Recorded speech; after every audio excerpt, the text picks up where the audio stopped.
Do you think, Deven, that because of so much primary paper as well in the pipeline, that also is keeping the market somewhat, under pressure? Not even under pressure, but at least under its weight?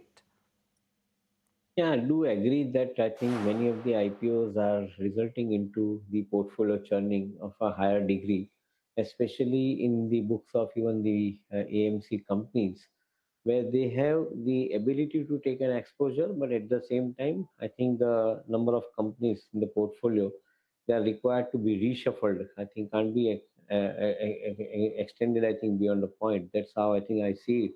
So to a greater extent, you are seeing a lot of churning activity also happening in the secondary market portfolios of I think many of these companies. Yeah, many of the new IPO companies they deserve to be looked a little bit more systematically. However, they are coming in too many and too soon, too fast actually. So frankly, I think not one is not very sure whether I think one wants to immediately have a look at them or maybe allow them to get established, get their 3 month period locking period get over, and thereafter look into those companies from investment perspective. At least we find that I think he should not be in hurry to invest. I think let them stabilize in the market and then possibly look at these companies from investment perspective. Right. The other one is the FCNRB window, which closed, which is now slated to close early, slated to close on the 31st of August versus the 30th of September, which means that banks will get lesser time to mobilize deposits, a month lesser, and with a 15-day notice. And second is that you'll likely see lesser dollar inflows come in.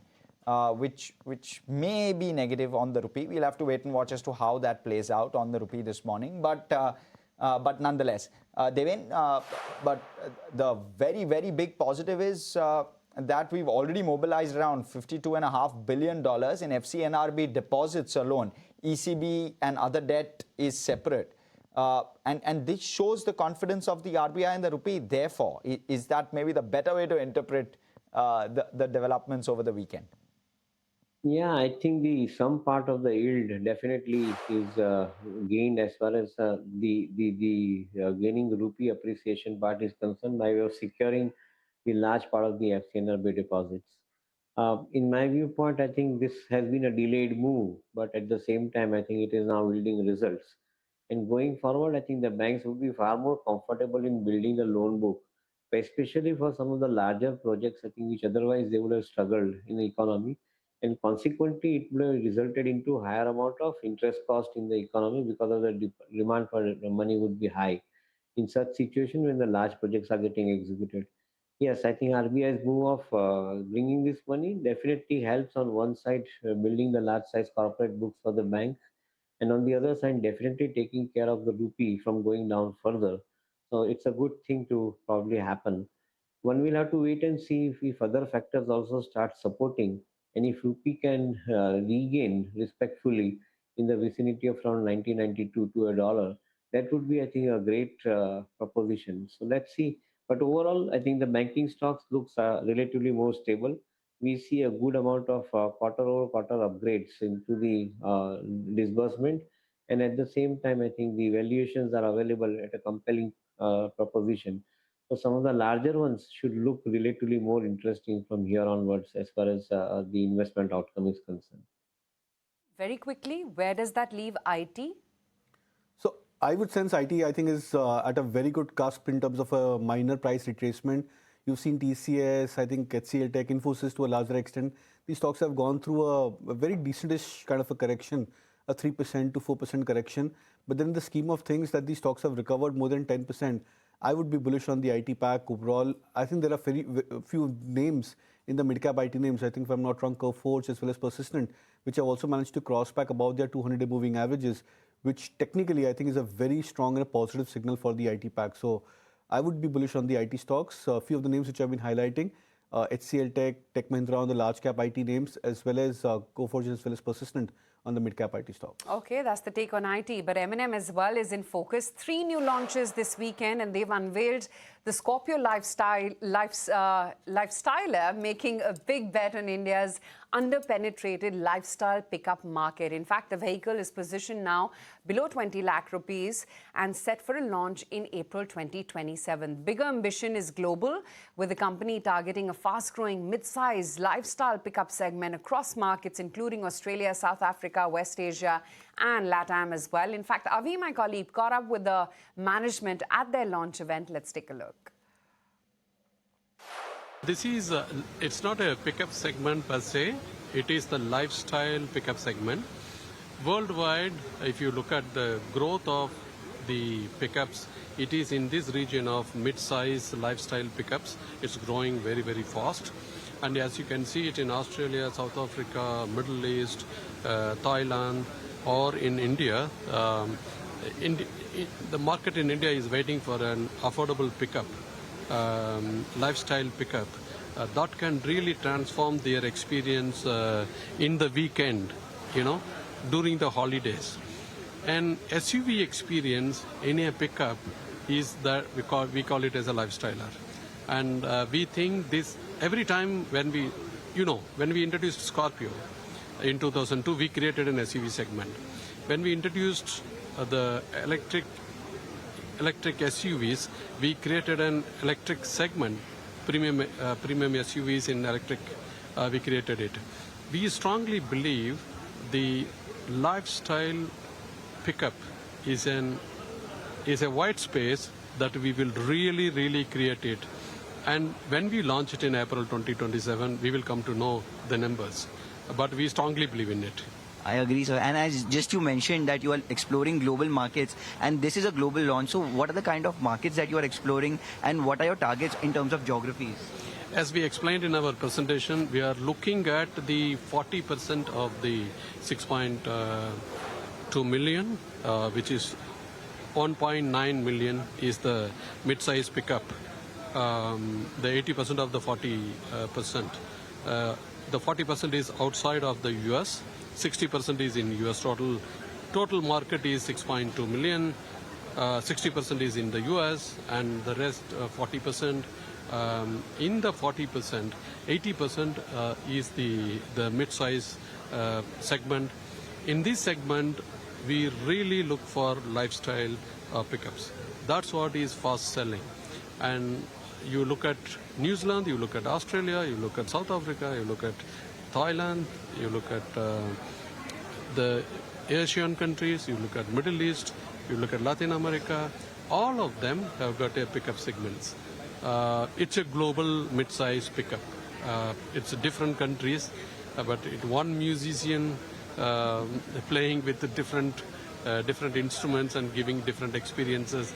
That's the core of this lifestyle pickup. Okay, all right. So that's with regard to the Mahindra pickup. But let me go across. Deven Choksey is still with us. Deven, with regard to auto, it's been one sector which has outperformed in the last 12 months and outperformed by quite a bit. Can that likely sustain, in your opinion?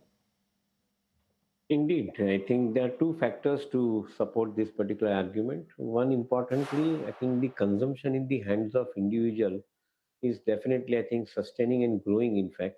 So that is an important part to recognize, that this money which the individual has saved in the hands by way of tax cuts, I think is now going for the discretionary spending in a very systematic manner. So that is very important part. The other aspect is India has been successful in keeping the cost factor low, including the interest cost. So to a greater extent, despite of adversities on the commodity prices, most of the auto companies have been in a position to, I think, keep the cost, I think, at a reasonably lower levels, and passing it over to consumer also, I think, in a very small portion. So to a greater extent, demand scenario is remaining impact. Interest cost, I think, is definitely supporting this particular argument of getting the higher amount of consumption supported through the EMI fundings. So all in all, put together, the new model launches, and the biggest traction that we are seeing is the electric vehicle. Electric vehicle has started giving the new thrust to the OEMs, and that's where probably you are seeing the larger amount of model launches also supporting their the business. So yes, I agree that this is going to be a sustainable kind of an environment. It's not going to be one-off kind of an environment for many of the auto companies, given the kind of trajectory in which they are operating today. Kunal, what's the best trade in autos? So I think right now, as we can see on the two-wheelers and the four-wheelers, TVS Motors is something which is looking attractive, even at the current terms of 4,400. Bajaj Auto, I think at 11,500, 600, where it's trading right now, is something which has given a big breakout on the long-term charts. You're seeing good recovery across Hero MotoCorp. That stock has recovered from 4,300 thereabouts towards 5,500 plus mark where it's trading right now. These are three names which I would sense look attractive. M&M could be a good comeback trade, especially if the stock breaks past about the 200 moving average, which is around 3580, 3600 approximately for M&M. So that could be a stock which could go into a recovery. Tata Motors PV has been a huge underperformer, and the stock has gone through a decent correction from the last 2024 highs of around 750, 780 approximately price adjusted for Tata Motors PV. So that's another name which looks attractive. So there are many of the stocks in the auto pack which are looking attractive in terms of risk reward as well as the volatile nature of the stock price. Okay. If I can come straight back to you, Deven, I wonder how you're looking at the entire paint space, because as part of the Q1 FY27 earnings, the earnings looked extremely resilient, I mean, across most counters. And this is at a time when we've seen crude spike as well. So despite that, the earnings resilience was a tad bit surprising. Well, I think on one side, yes, definitely, but the derivative of the crude haven't been adversely priced, in my viewpoint. I think across they have shown up. I think the impact of the crude oil prices, but I think they are not completely adversely priced, and that is the reason for which we are seeing the users of the crude derivatives, like the paint industry, they have been reasonably comfortable in absorbing the little higher amount of cost at the same time passing it over to the consumer, because the consumer is spending. As I was making a point elsewhere earlier, I think the point of returning higher amount of money in hands of consumer is also going into the spending on the discretionary ones, like I think the lifestyle spending, and that's where probably I think some of the paint companies would have relatively better times to talk about. At the same time, I think the new generation of paint companies which have already entered into the market, just to increase their presence also, I think they're putting significantly large amount of thrust in attracting the consumer. And that is where probably I think they are also helping the existing players in getting the larger part of the consumption. But the fact remains that the consumption is likely to sustain. And as the festive season approaches, probably we should be seeing the higher amount of top line continuing for many of the paint companies. Okay, that's that on paint. Just looking at what the market construct is going to look like. While M&M, of course, is going to be one stock to look out for. Reliance Industries to look out for what Oro Pharma as well does in trade. The US FDA has issued an EIR for their North Carolina unit and classified it as a VAI.